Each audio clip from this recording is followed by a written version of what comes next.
Hello and welcome back to the Clash of the Reds podcast, episode 24. We are back after 1 month of fasting, a weekend full of Eid celebrations and Arsenal and Liverpool commiserations. I'm here with my two esteemed guests, the Liverpool boys. Tamim, how you doing, man? I am good, bro. It's been a nice month of peace, reflections. Nothing much has changed with Liverpool, so feeling the same way about football. But no, all good here. All good here. It's good. It's good. Did you lose any weight over Ramadan? Stayed the same, actually. Stayed the same. That's good. Strength-wise, gym, all of that stayed the same. So not bad result. Nice. Zahid, how about you, man? How's your month? How's Ramadan? Yeah, no, How's your Ramadan was pretty good. It was good. I actually miss it, now that it's gone. Yeah, It's 100%.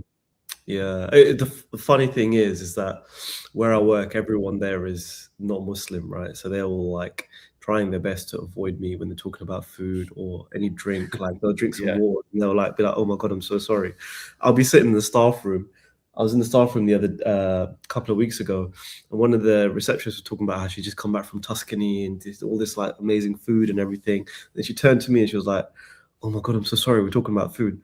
I turned my phone around to her and I was like, "I'm literally looking at recipes now for what I'm going to eat later." It's like when you don't get to eat all day, like that meal that you have, you curate so much more. And I feel like your taste buds are so much more attuned to food. Alivened, man. Yeah. They sort of wake up. It's incredible.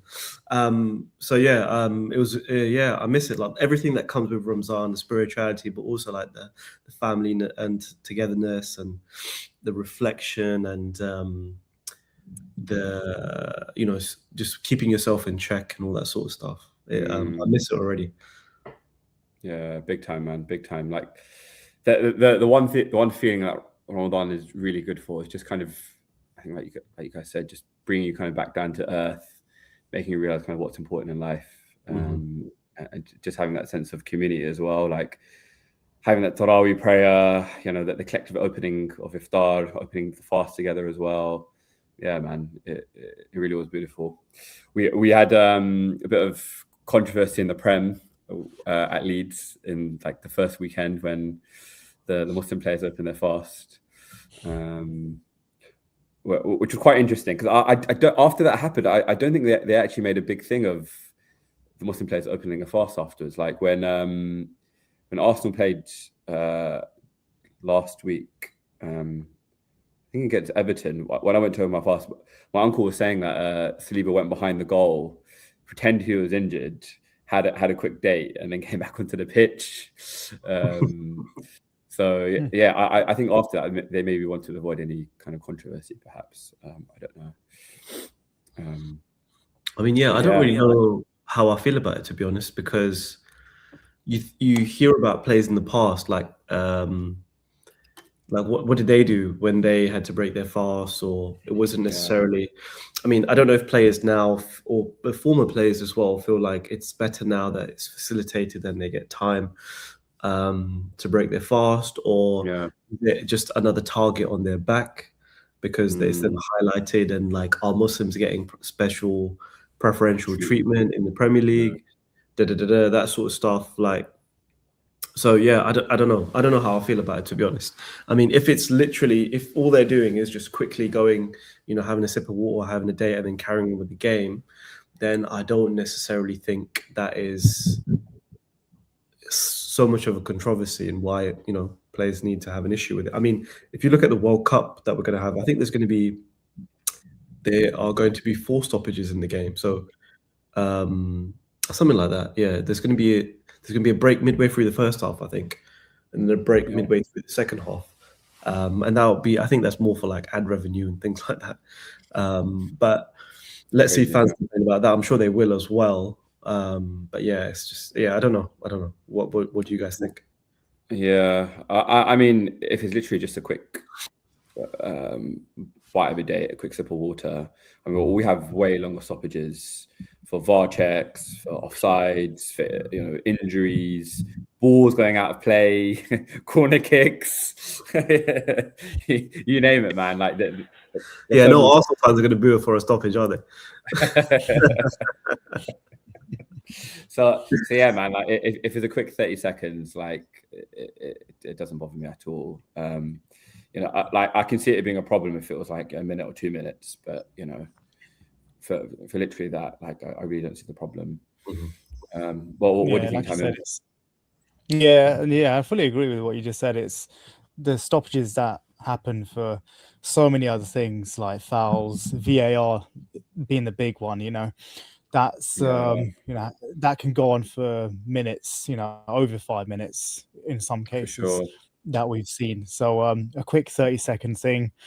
But interestingly, I don't fully remember it, but I do remember in the aftermath, I'm pretty sure the Leeds fan base said they weren't really booing the fasting aspect or the breaking the fasting aspect. I think they were booing the fact that it was poorly planned. And I think at that point it was, you could correct me if I'm wrong, but I think it was in the second half where it was sort of 5 minutes in and Leeds were on top and they suddenly stopped the play. So they felt like it disrupted their play. It was the first half. Yeah, it happened in the first half. Happened in the first half. Was it end of the first half? Or sort of midway? It was kind of like 10-15 minute mark and Leeds were on top. Yeah, they were. Ironically, the uncle I go to Arsenal with, he's a Leeds fan first and foremost. And he was saying he was more frustrated about their momentum being broken up, rather than the fact that they'll stop to break that. Which I can then accept because, you know, I'd want to look at, you know, the betterment of humanity, and I'd rather, you know, I'd hope that they didn't boo the fact that people were breaking their fast. You know, you'd think that majority of the Leeds fans were good people and they know that there's Muslim players probably within their own team as well. So that's what I'm hoping for. And I think it was to do with that momentum aspect. But, you know, there's always going to be a few that did boo for malicious reasons for sure. There's no denying that. But it's no big deal. Like I said, it's a 30-second thing. Quick, you know, drink, date, a bit of food, whatever. It doesn't take that long. Yeah, for sure, man, for sure.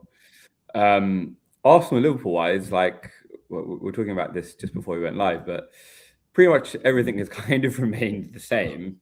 Where we last left off just before we broke from Ramadan, Arsenal were 4 points clear after drawing at Brentford, and I believe Liverpool were still sixth on the table at that point as well. So not much has changed from that perspective. I think Liverpool are now fifth. So Arsenal and Liverpool kind of bettering the positions in the Premier League. Arsenal were both going through to the FA Cup quarterfinals and both progressing to quarterfinals of the Champions League also. So progress from that perspective as well. But yeah, I guess like the first place to kind of start with is Arsenal's failure again to get over the line at Wembley yesterday versus Manchester City. I unfortunately managed to secure a ticket via my uncle. I didn't think I was going to be successful about it. Luckily, my uncle managed to get me a ticket. I mean, it was great to experience a final at Wembley. Like the build up to it, the nerves going in. The Arsenal chants, like going to Wembley Station, the City fans as well, like that level of banter as well. You know, the level of atmosphere pre-match, like that was really, really great. And then up until maybe 10-15 minutes into the match, I think that's like the highlight of the game from an Arsenal perspective. Yeah, I'll let you guys go first in terms of like what you thought of the game, the performances, and then I guess I'll chime in my perspective, especially from like coming from Wembley itself. Zahid. I mean, so from what I understood from the game, I didn't get to watch the game itself. From what I understand, I think. I mean, the general consensus is that Arsenal are a bit cagey. I think the first half, Arsenal were pretty much on top. There were points where, you know, City sort of held on, that Trafford double save. Some people say Havertz should have scored. Others would say it was a great double save. And I then thought he should have scored, yeah. yeah, I mean it's interesting because like we discussed before, this City team is supposed to taper off in the second half, right? But clearly something has changed, and Pep has found his cheat code like halfway through this season, or after 2/3 of the way into this season with Nico O'Reilly, and where he plays him and how he plays him and how he utilizes him to drift in and be that extra man where he needs him to be. Kind of wish my manager had the intellect to be able to kind of bring about things like that to break teams apart. But anyway, but yeah, and then obviously there's lots of things that happen in the game that I'm sure we'll talk about because I did see the highlights and whatnot. So yeah, but yeah, I wanted to ask you, Danyaal. Actually, you were mentioning about the fans. What did you like as you were going into the game? Like, how do you think the Arsenal fans were in general, or at least the ones you spoke to? Were they excited to have the day out? Were they confident, or were they a bit tense about this one? Yeah, funny enough, I think the general feeling amongst the Arsenal fan base was like this is our time. Like this is our time to finally get over the line. Like this supposedly was meant to be a weekend City side. So a lot of Arsenal fans were feeling relatively confident. So I was feeling that way up until I saw the lineup, funny enough. And I was like, there's no Eze in the squad. There's no Ødegaard in the squad. I wasn't happy about the fact that Havertz was starting, only because I felt like he could have been a good weapon to bring off the bench. And I just had this feeling he was going to fade because, his fitness isn't there.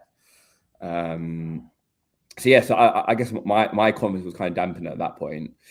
Also, like news was floating around about Spurs losing as well, so that kind of brought up the mood amongst the travelling fan base.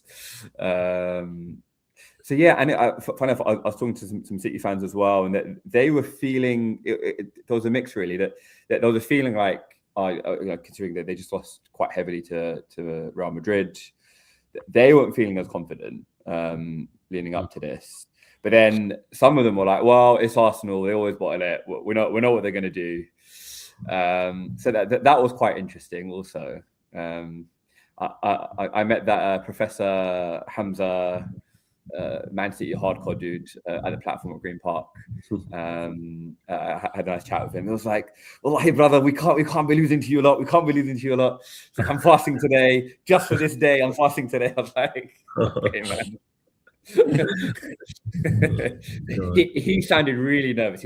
He sounded really petrified about losing that final, and it was quite interesting. I was listening to a few perspectives, or like Manchester City perspectives, before the game happened, and there was this kind of consensus that this game kind of meant more to them than it did for Arsenal because of what happened last week in the Premier League, where Arsenal really extended their lead at Everton, being Everton 2-0, and then City failing to beat West Ham and drawing 1-1. So there seems to be this feeling that this final kind of meant more to them than it did for Arsenal in some ways. And I kind of got that sense amongst the players as well, as they're on the pitch, that there seemed to be this determination that they were going to beat us yesterday. Yeah, I mean, tell me what was your take on it? Did you watch the whole thing? Did you see the highlights?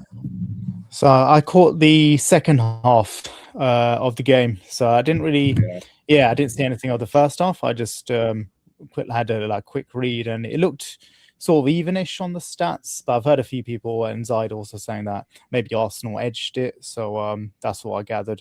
But from what I saw in the second half, it looked like pure sort of Man City domination. Whether it was like Arsenal faded out, whether it, towards the end of the season, legs fading, everyone getting a bit more tired. And as you said, the psychological aspect as well, maybe like Man City just wanted it more on the day because, though it's a one-off game, it could go either way, really. Two top teams. Man City just came out on top. But, it looked like a well-deserved victory. It didn't look like it was well, the second half anyway, it didn't look that close. It didn't look like City were under too much threat. Maybe towards like right at the end when it was 2-0 and Arsenal started having more of the ball. But yeah, no, it's interesting to see. Like, I think I agree with you. I think it meant more to Man City for getting this trophy and actually getting some maybe motivation and some small hope to like getting back in the. I mean, in the title race. They're still obviously in the title race, but there's we could say there's a quite a low chance of them catching Arsenal up because it's sort of a 2-game margin as well as goal difference as well.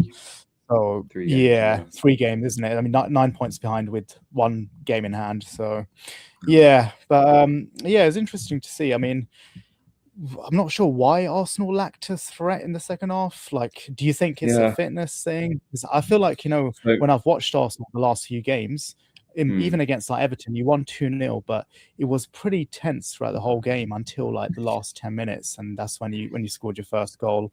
I mean, and even the games before that, like Brighton, it was quite very tight game. If anything, Brighton had some good chances too. So I feel like it's been a kind of a running theme of maybe Arsenal certainly not looking at their best the last 4 or 5 weeks or so. I do think it's. What do you think, Daniel?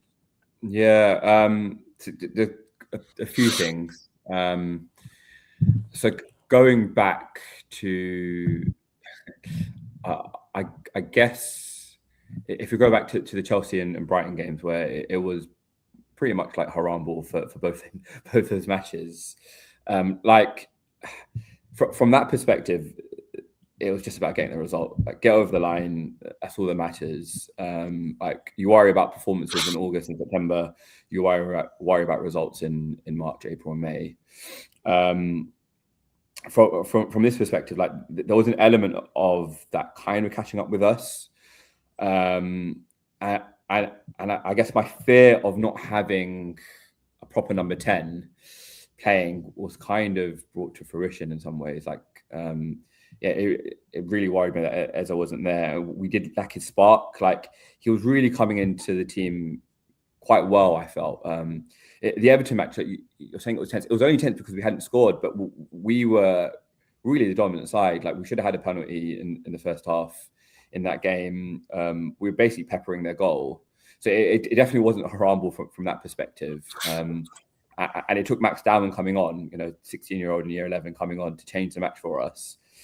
And that's what a lot of the Arsenal fans were calling for yesterday. Like, we wanted Max to come on to try and change that game. But yeah, like, it just felt like Arteta wasn't brave enough to make that sub. The other thing, Odegaard. Why were they not in the squad? Odegaard had a knee injury since the Brentford match, where he was trying to clear a ball, and I think he re-damaged some ligaments. Eza had a calf injury that he injured in the Everton game. He was asked, like, are you going to be okay? Because we've taken off immediately. He was like, yeah, I'm fine.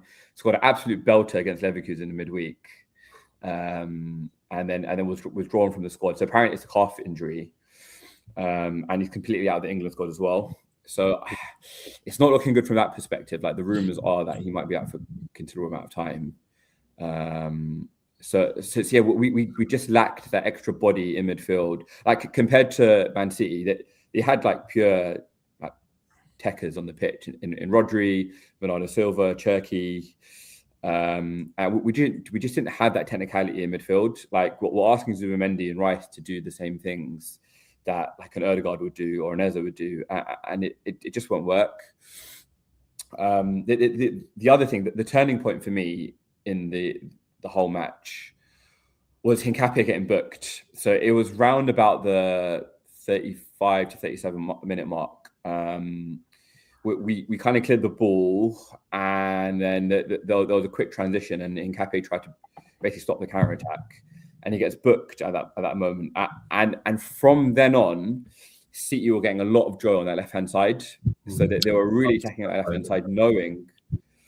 And that's where the goal came from initially, knowing that Hincapié can't take a challenge, otherwise he's off.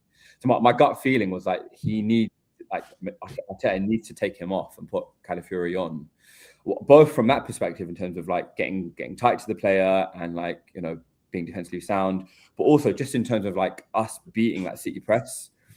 We were just like, we couldn't get out of the press from Shirky, from Haaland, from Semenyo, from Doku. Like they were man marking all of our defenders, and I think also Kepa being in goal, like he's not as good as Raya. Like that's clearly, but he's also not as good on the ball.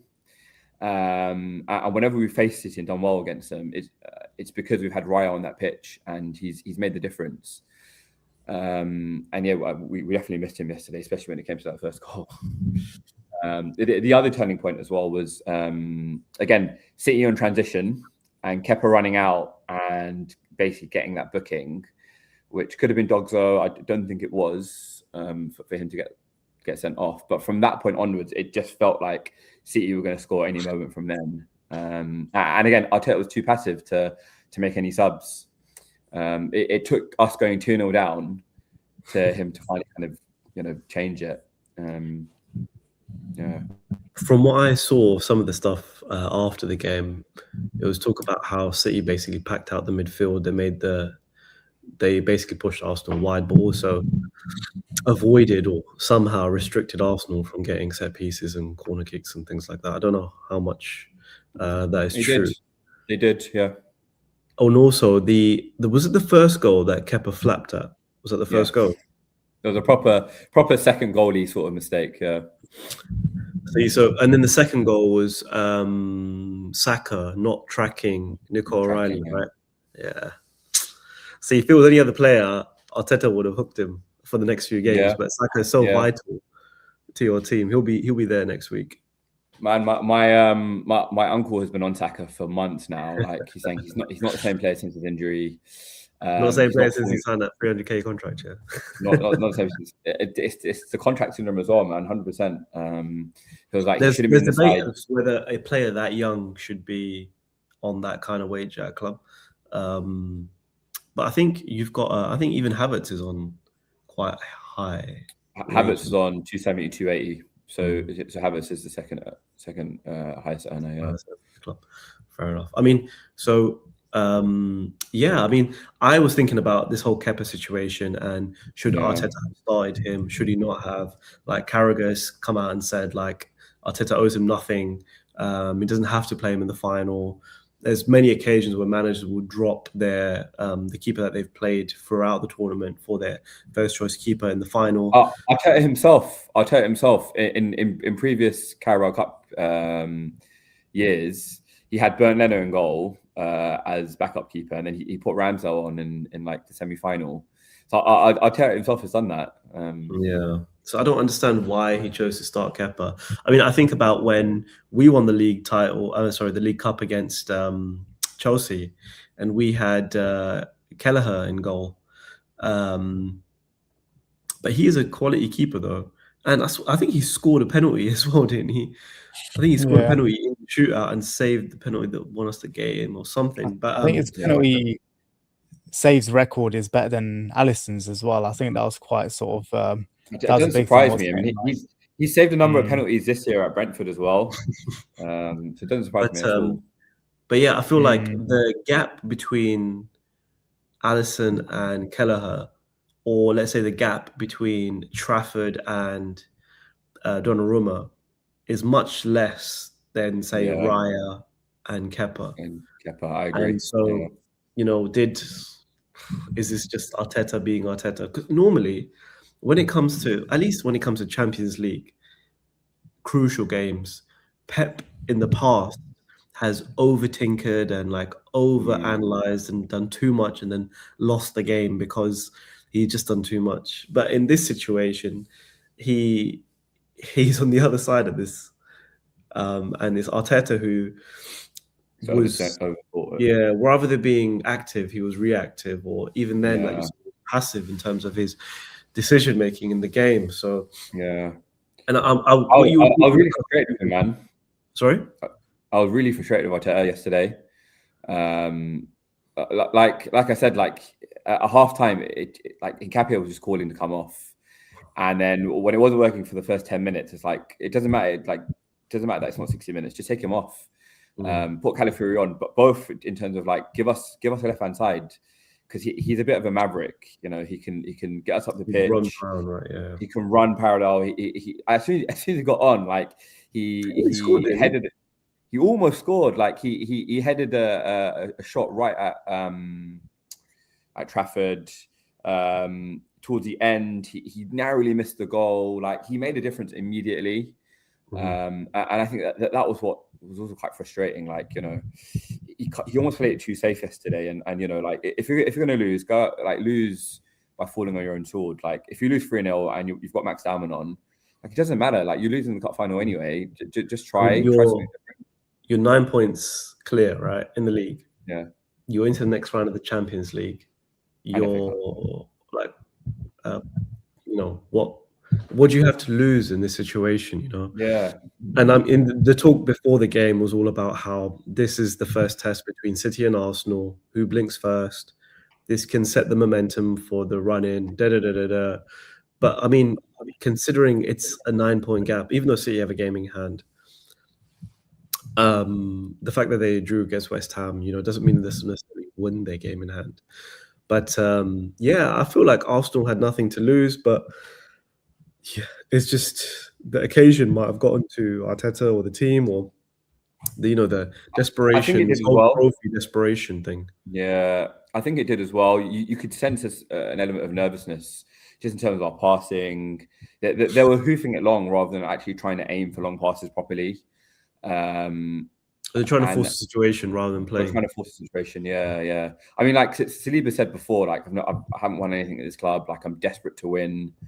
In fact, the three players who actually came out with the best from our perspective was Saliba, Gabriel, and Calafiori. Like the rest of the team, it just felt like the occasion got the better of them, and City looked like the ones who had been there before, had worn the t-shirt. They big brothered us basically. They bullied us. I mean, we haven't even spoken about Ryan Cherky yet. yeah. But you know what? I'm very glad he did that. I'm actually very glad he did that, because we face City at the Etihad next month. Arteta's got the perfect clip to show them before we face them, to rile them up and motivate them. And actually, I was super glad that Ben White gave him a good kicking as well, because like you don't do that in the cup final, man. It's like, But yeah, what was also hilarious though was Cherky rolling around the floor, looking around like and smiling, channeling his inner David Luiz. You know what? Speaking about City, actually, this is something that I was thinking about recently, and it's partly to do because I just hate this guy. Yeah. So Bernardo Silva got his first ever red card in the Champions League this last round. Yeah. First of all, how's this first red card in his career? Like, I do not understand how that is even possible. The way he plays the game. Yeah. Yeah. So that's one thing. But then also, I was thinking, so obviously, I think, is it the FA Cup and the Premier League that if you get like because he got a red card in Champions League, right? Should it be consistent amongst all formats of league football that if you've been suspended, that it should carry on over to other competitions, or should it be just to that one competition? Obviously, if he's had a red card in Champions League, he'll miss more games in the Champions League, right? But they're out now, though. So I think that'll carry on to next season. But would it be better? Would it be more fair or would it be fairer if he was to miss domestic games in consecutive order? Do you know what I mean? Like, I don't know why it's restricted to a competition. It's a good question. Because surely if he's done something bad enough to get red carded, then shouldn't that carry over to his continuation playing? Like, he shouldn't be rewarded by still being able to play at a League Cup final after getting sent off. I don't know. That's just my thoughts on the situation. That's why I don't understand why it's not fair across all domestic games. But yeah, and I guess that's the key thing, isn't it? It's Europe versus domestic. But yeah, I mean, it's a fair point. But yeah, I mean, good question.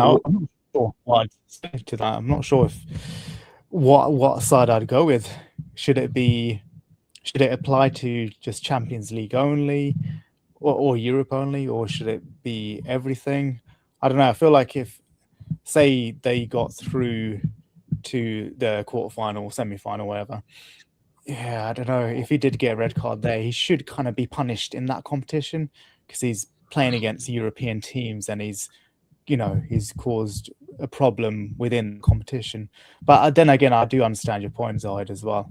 Like, why should it just be restricted? I don't know. It's a good question. Good question. I think maybe with the Yeah. Champions League, especially, is that he could play. Like, let's say he gets a straight red card and he's banned for 3 games, right?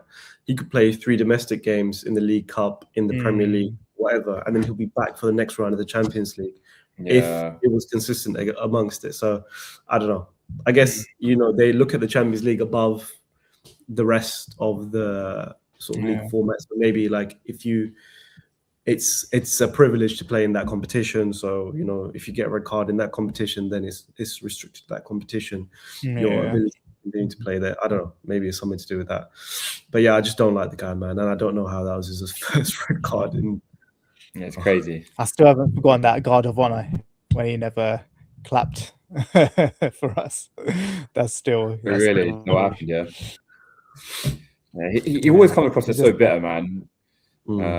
Yeah, he is. All the time. And he's always there with the shirt pulls and the little niggly fouls and somehow avoids second yellow cards. I don't know, it just pisses me off, man. Honestly. Yeah. Do you guys think? And Mane never gets into, barely ever gets into fights. Yeah. Do you guys think this result will impact the title race at all? Do you think it will galvanize City? If the points difference was closer, then I think it would have more of an impact. I think this is a perfect time for Arsenal to have for the international break to come as well, because it gives Arsenal a chance to reset and whatnot. I guess City get to. Are they going to do their parade straight away? Pretty much. Probably not. No, I mean, there's still a. Technically, it's still a league to be won for them. Yeah. So would they into the end of the season have the? Yeah. So I don't know. I guess it's good for Arsenal and it's good for City as well.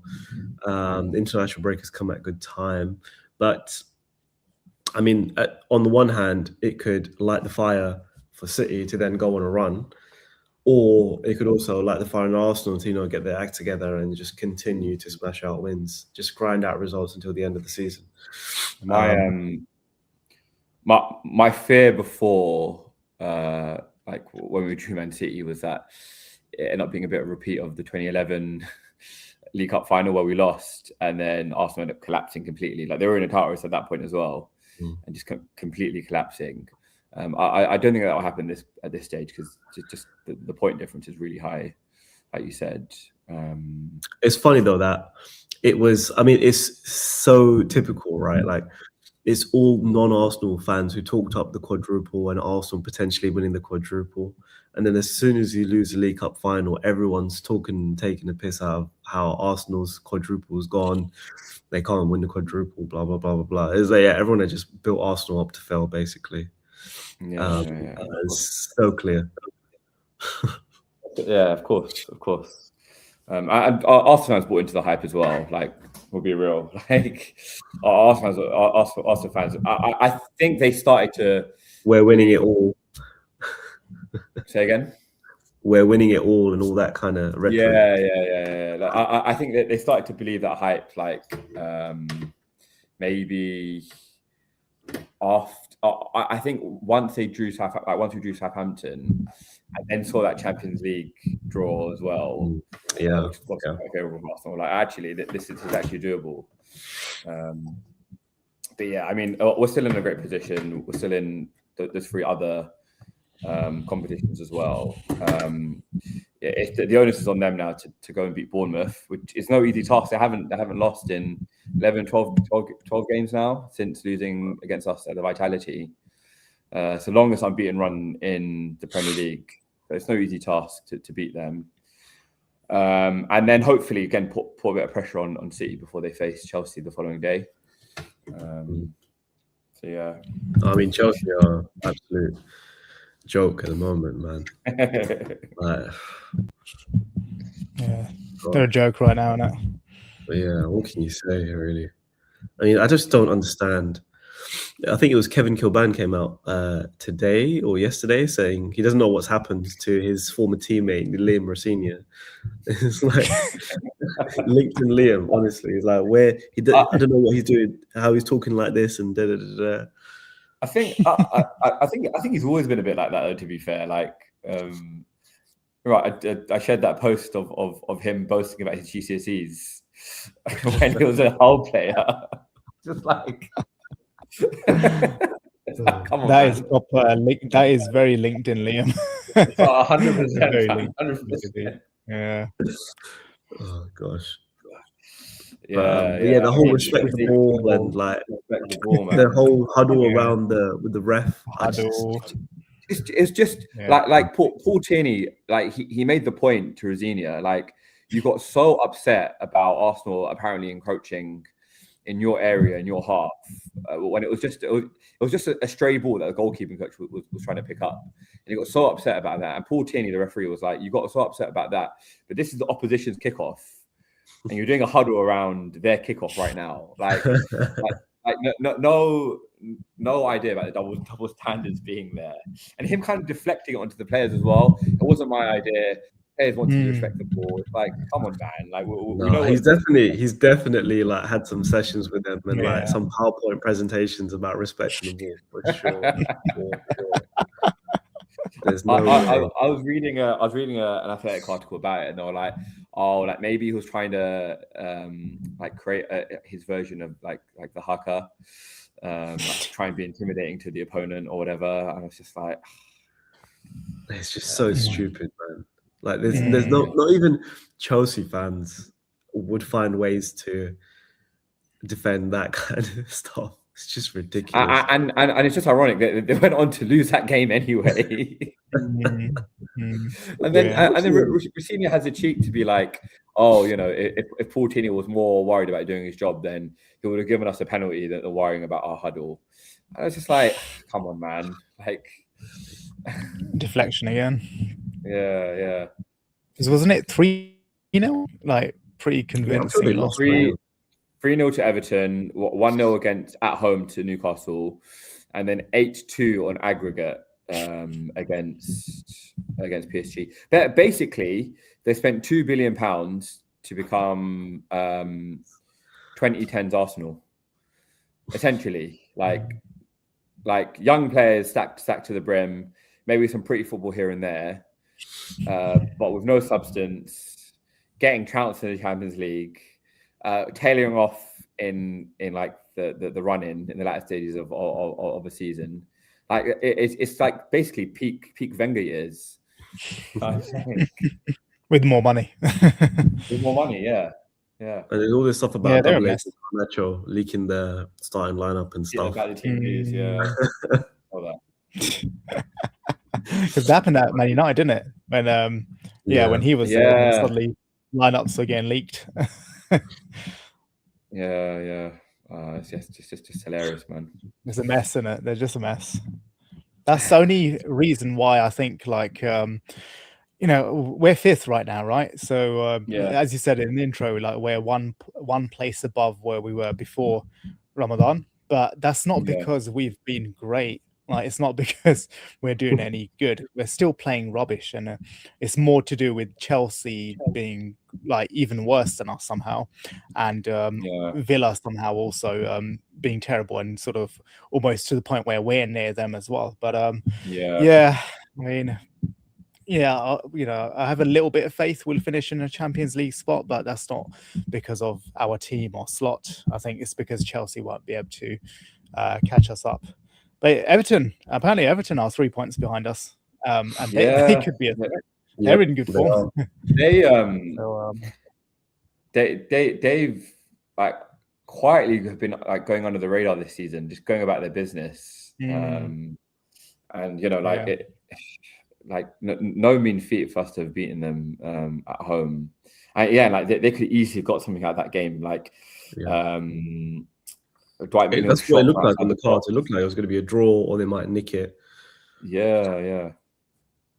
Oh, I mean, in the second half they faded, but like in the first half, that Dwight McNeil shot from outside the box, and then Njai like missing that header, like it was like real heart and mouth moments, like from the ground.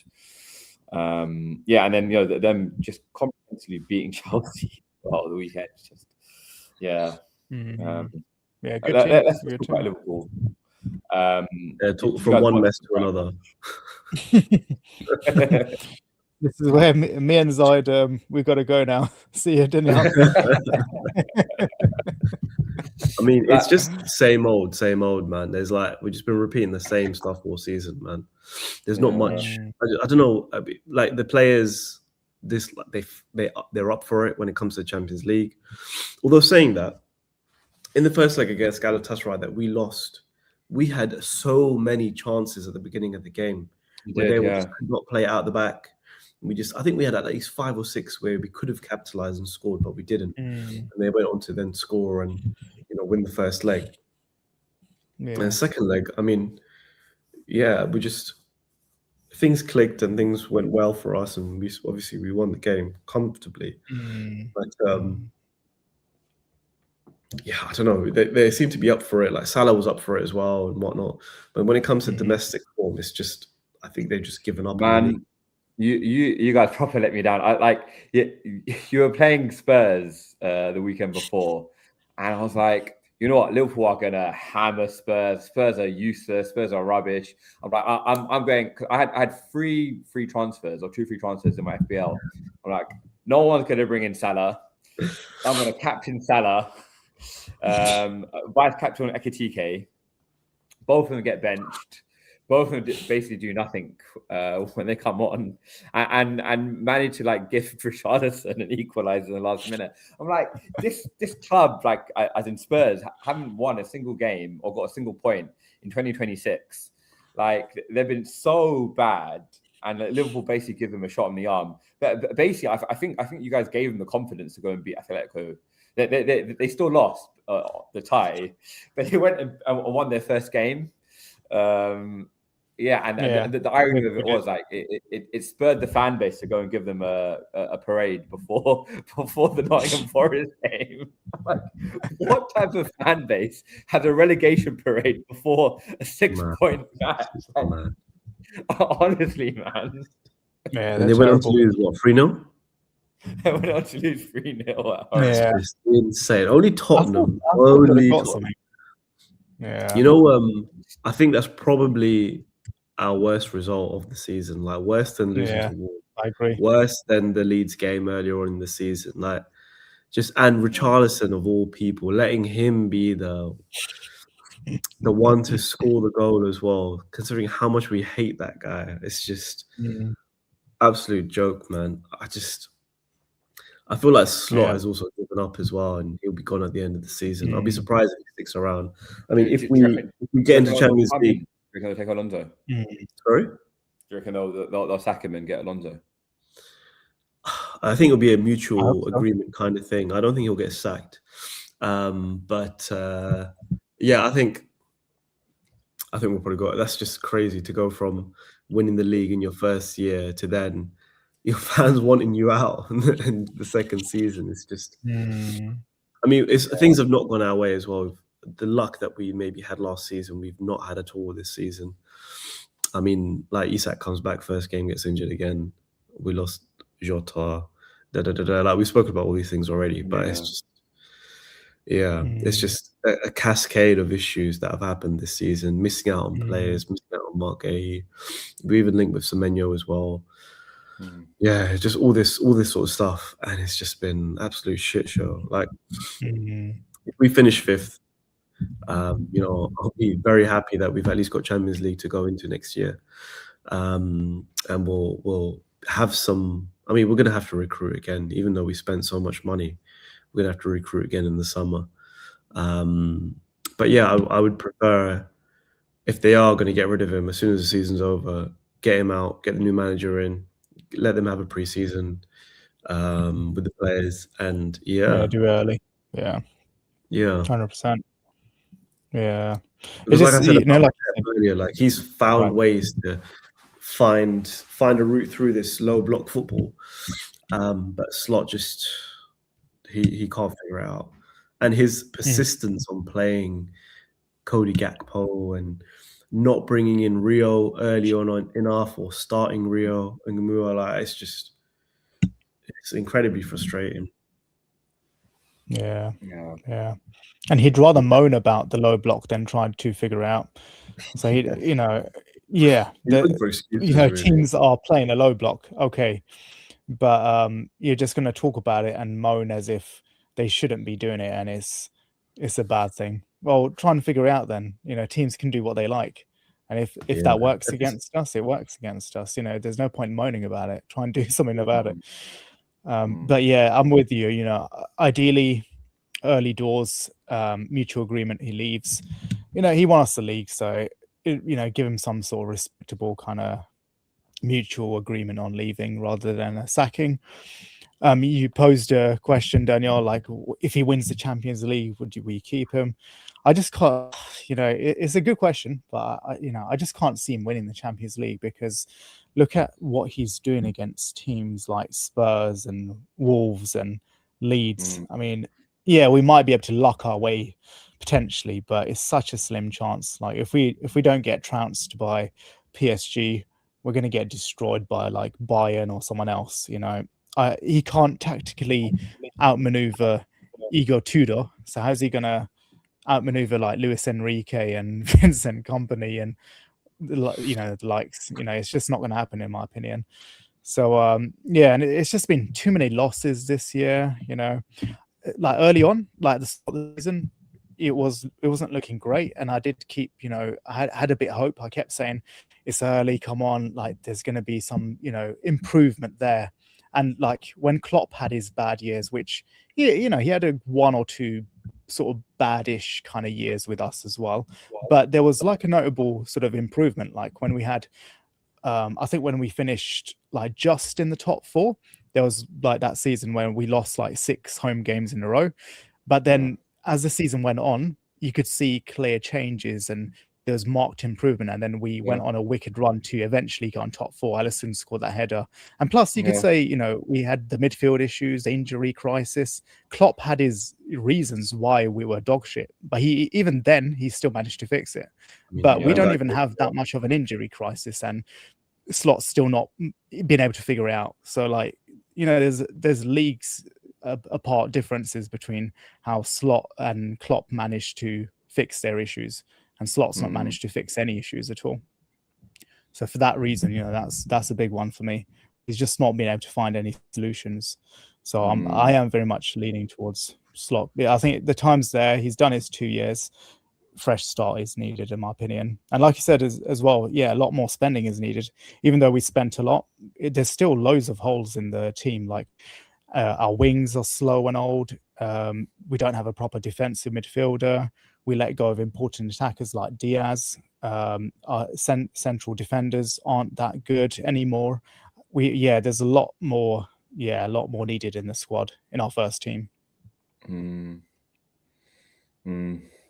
Yeah, it'll be interesting. McAllister he's been linked away from the club. He's young as well, man. He's like, was he 20? He's not that old, is he? Crazy. But, he was older. Okay. Yeah, no, he's very young. I don't know if he's 24, but he's very young. But yeah, I mean, it's just absolute. I mean, at the end of the day, once everything's settled and we look back on the years, I don't think Liverpool fans will hate Slot. I mean, he won us the league, that's the main thing. Yeah, of course. So we can't complain about that. But I don't see us getting past PSG. Like, there's just no way. No. I was going to pose this question to you, Danyaal, actually.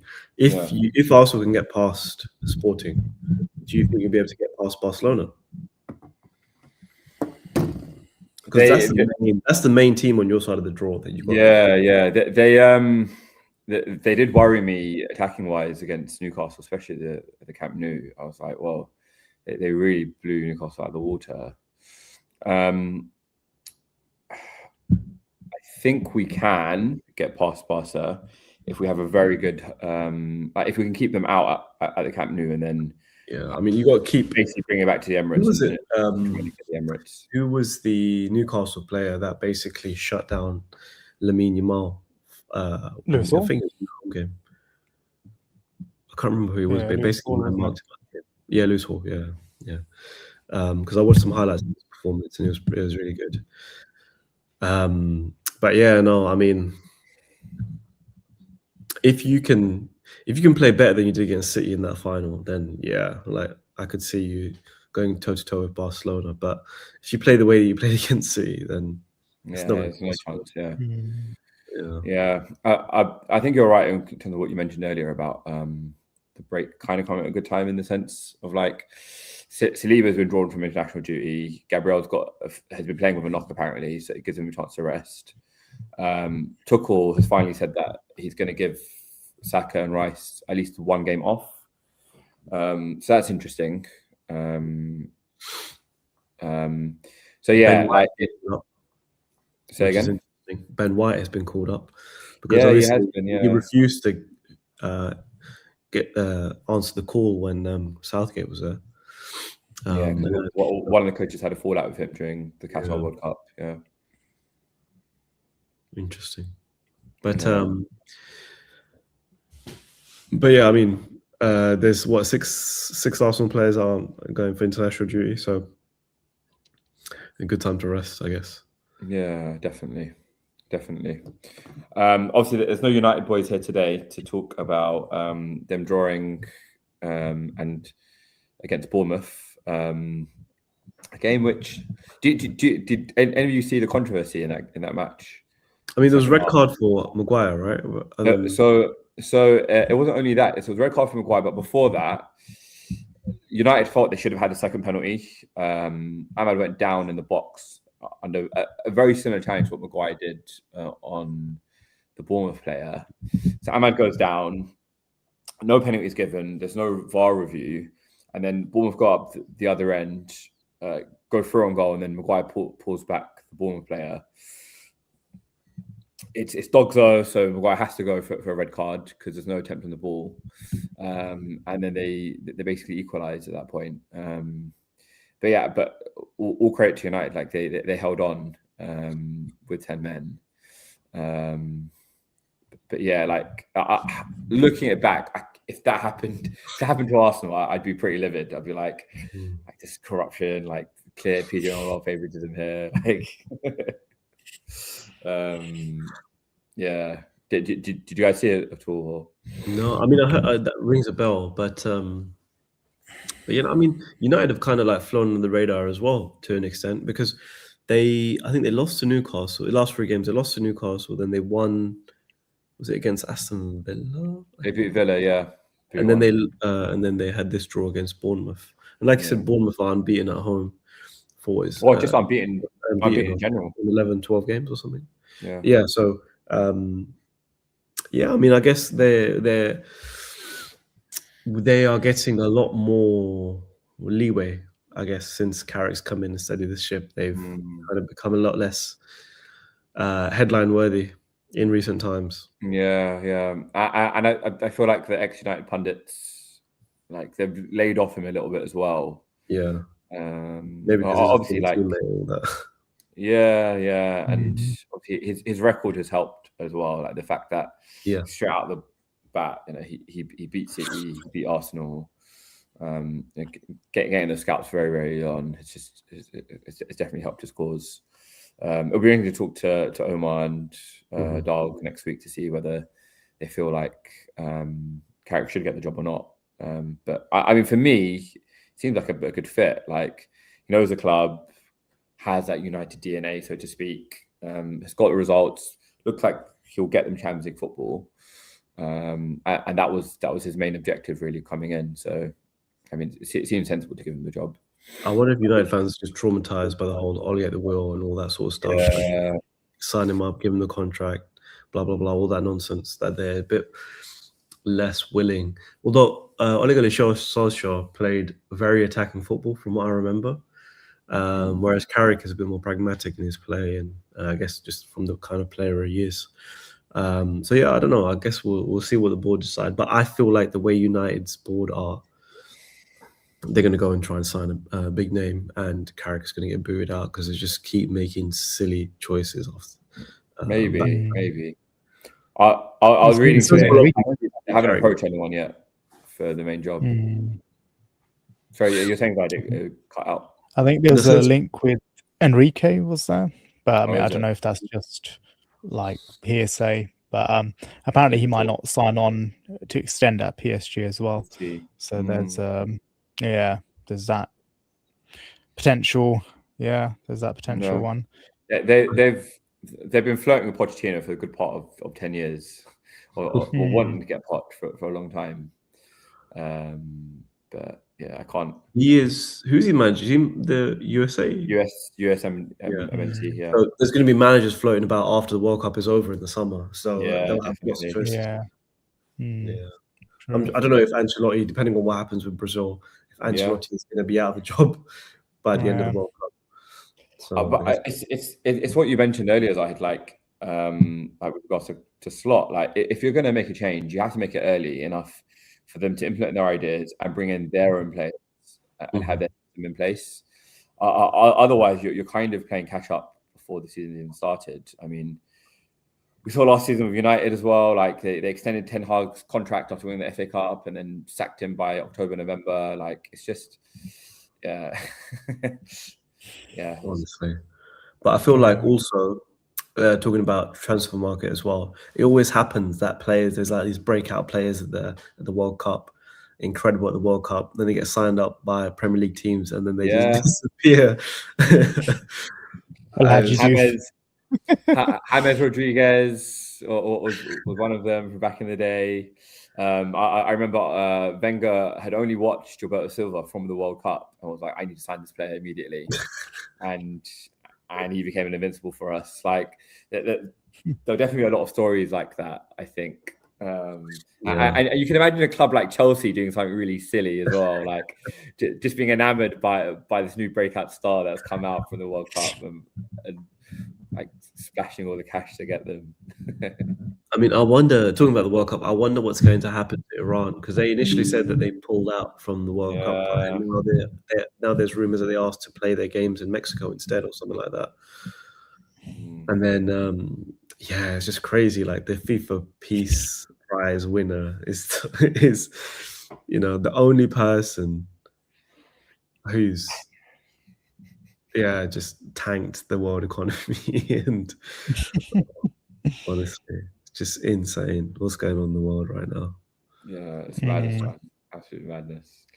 Obviously, you have two backups if Iran pull out. I don't know who the backups are, but apparently there's like two backup teams sort of ready to be on standby or something. Did they decide who that is? Like, from I don't know, maybe FIFA rankings, or maybe, or whoever puts down enough money to Trump. Probably more likely that.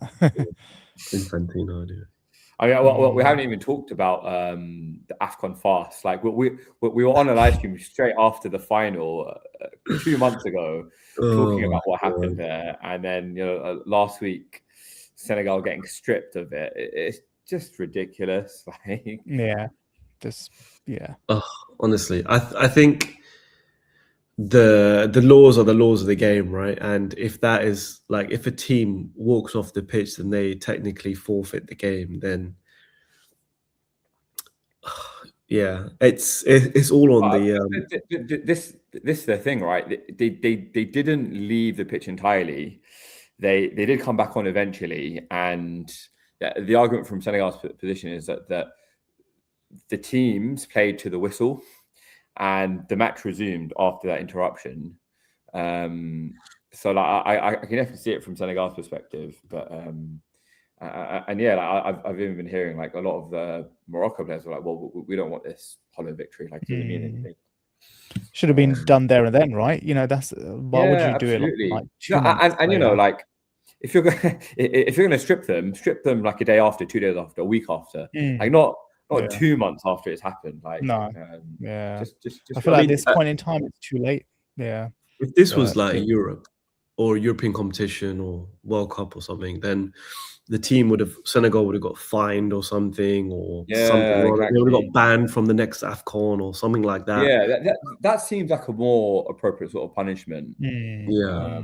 rather than stripping them. But It's just AFCON Yeah. doing AFCON things, man. It's just yeah, so. sure. And then Senegal are complaining about corruption. Like someone in Morocco is like paid blah blah blah blah. It's just Yeah, I saw that. Yeah, it's just typical AFCON drama, Yes. man. It's just, Yeah.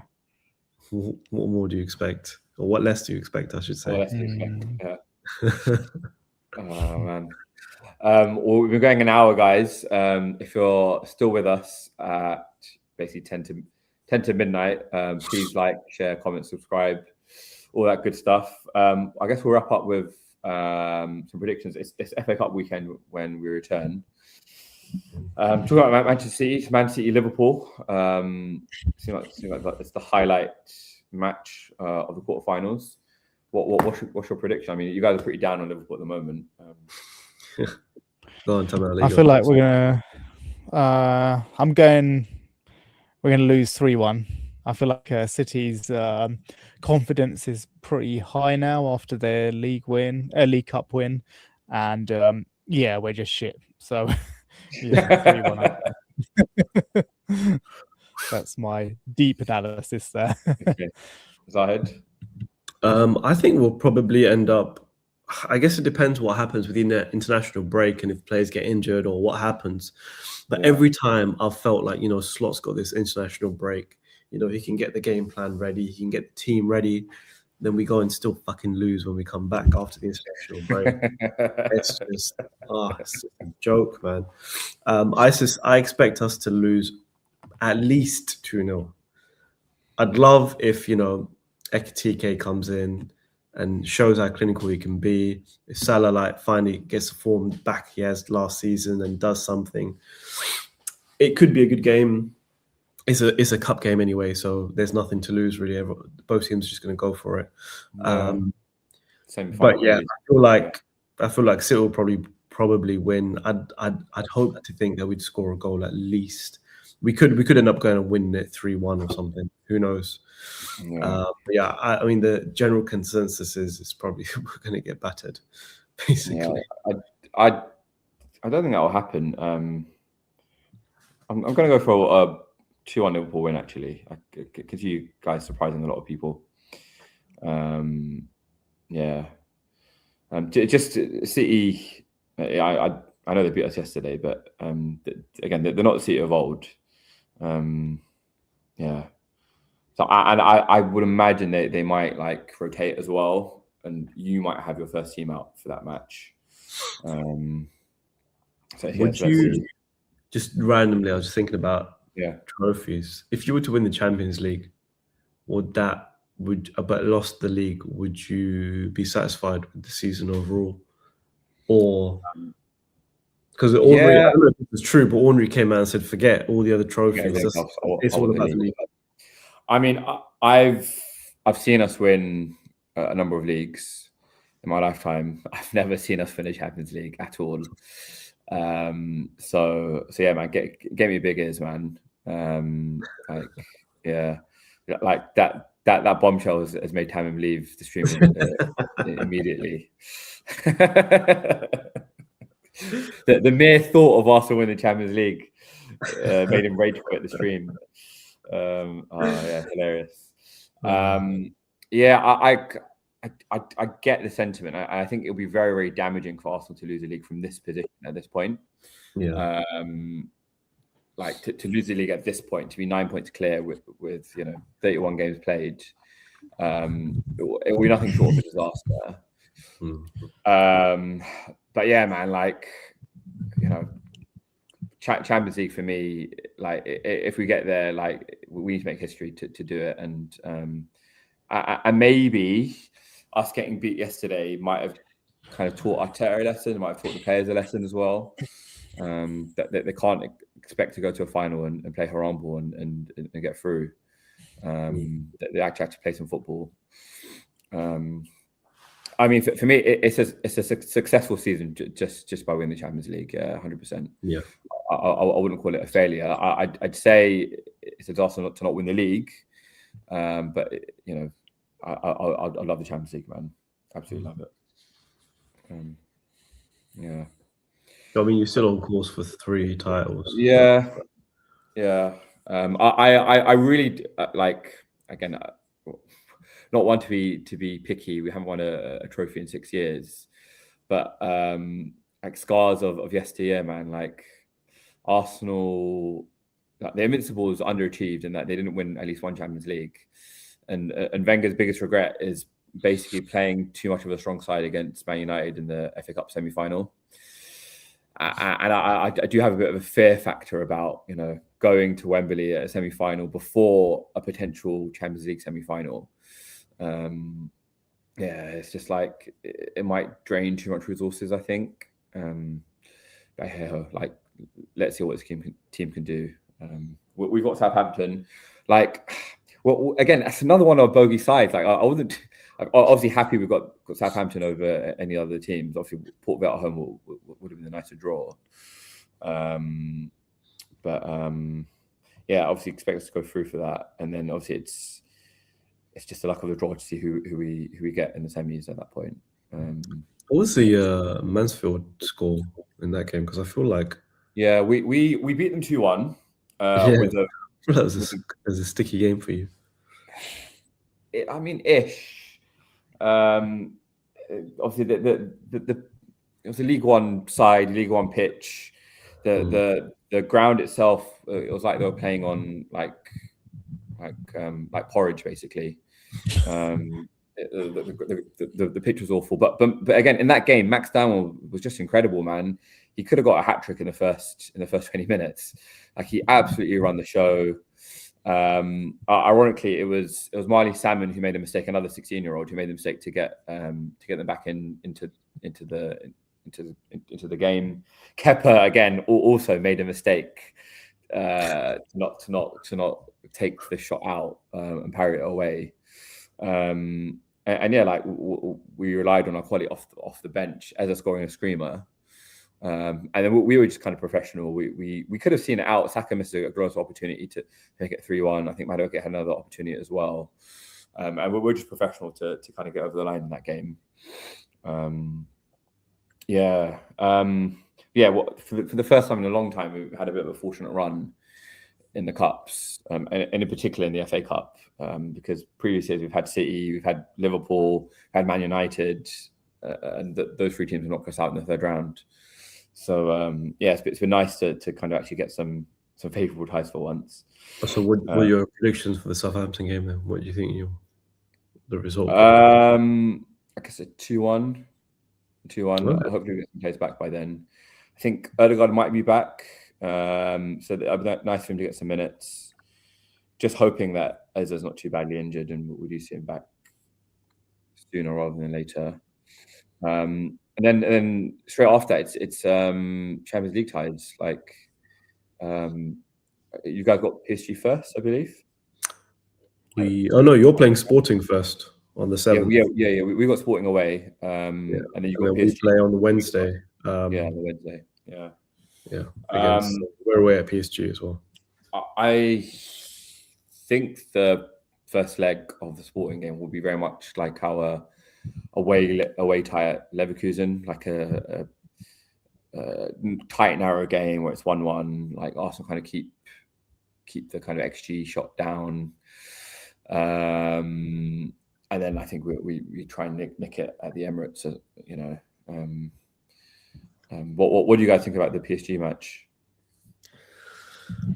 Just like the City game, I think we're going to have a lot of problems, and probably even worse against PSG, to be honest. I guess it depends who's fit for them. But yeah, as they did the season before, I feel like they're coming more into form as the season goes on. Still got nightmares from last year with Desiree Doué and who else is it then? Field in general. Dembele, Donnarumma. Yeah. All Vitinha. these names are bringing out nightmares for me as well, man. So Yeah, not much hope. They're going to dominate our midfield. They're going to keep the ball most of the game. Yeah, I can see. Are we home first, or is it at their We're ground? away first leg. So that's the only benefit, is that we have home. you're bringing it back to Anfield. Yeah. Don't have Harvey Elliott to nick it for us this time. Park the bus, get Elliott on. It wasn't even parking the bus. I think we were forced to park the bus. They were just too good at keeping the ball. Yeah. Yeah, not much hope there. I predict 3-2 to PSG. For the first. Do you feel like the defense isn't as, because I did question that slightly as well. Yeah, against Monaco and stuff. Yeah. I think they can be got at definitely, and I think Ekitike can definitely maybe give them some trouble. Szoboszlai for sure. Salah can pick up a bit of form potentially as well. I can see them definitely conceding. It's not going to be a boring 0-0 draw. So I say that, like, you guys will horror handball it, like sort of done a number of games this season. So I don't know. Let's see. And then the game after that, it's in the Prem. Obviously, we have Bournemouth at home on the 11th of April. Who do you guys have? Let's check. You tuned out of your fixtures already. 11th of April.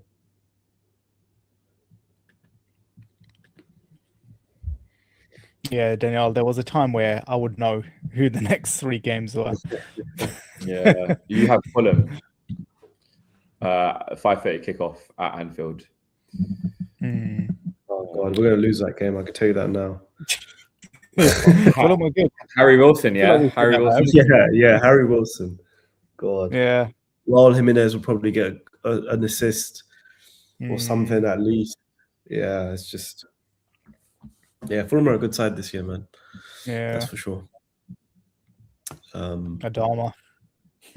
Yeah, I mean, he's gone to West Ham now. Oh, is he going West Ham? Yeah, he's gone to West Ham now. Yeah, I mean, don't you remember that scene of him walking up to Chelsea where he chucks Cucurella on the ground? Yeah, brilliant, man. Apparently, he got banned by Nuno Espirito Santo from using doing weights in the gym. It's hilarious, man. Absolutely hilarious. Oh man, time has dropped off again. I guess this is a good time to wrap up the stream. Again, thank you to everyone with us at this late time. Thank you for coming back to the Clash of the Reds. Again, please comment, subscribe. If you're watching a replay of the stream, please drop your likes. Please share it around, and then hopefully we'll decide whether we talk to you guys next week during the international break. But if not, we'll definitely see you for episode 25 in 2 weeks' time. Thank you very much, guys. Cheers.